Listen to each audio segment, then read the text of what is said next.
అంచె దినాల్లో పాపం అధికంగా ఉంటుంది. పాపము అధికంగా ఉంటుంది.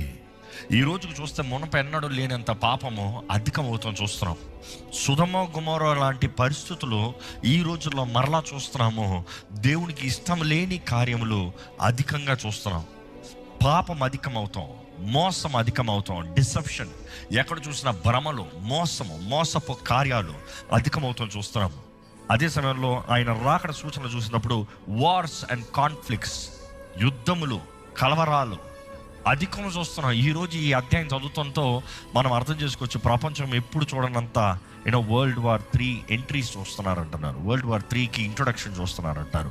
ఈ అంచెదనపు సూచనలు యేసుప్రభు చెప్తాడు, ఇవన్నీ కేవలం ప్రసవ వేదానికి ప్రారంభం.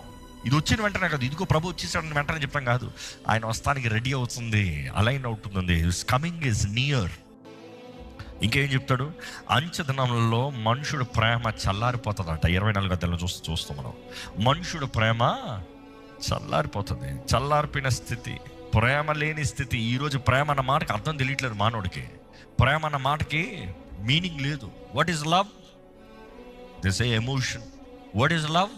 దే సే లస్ట్, ఇచ్చా. ప్రేమ అన్న మాటకి అర్థం లేని స్థితుల్లోకి వెళ్ళిపోతున్నాం. ప్రేమ చల్లారిపోతుందంట. కఠినపరచబడిన హృదయంలో కఠినమైన స్థితులు, కఠినమైన వ్యక్తులు, కఠినమైన జీవితాల్లో ఈ అంచెదనను చూసినప్పుడు అబద్ధ ప్రవక్తలు అధికమైపోతారంట.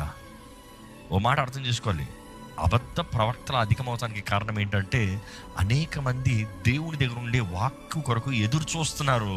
వాక్కు కావాలన్నప్పుడు దేవుని వాక్కు రాకపోతే ఎవరు వాక్కు వస్తుంది?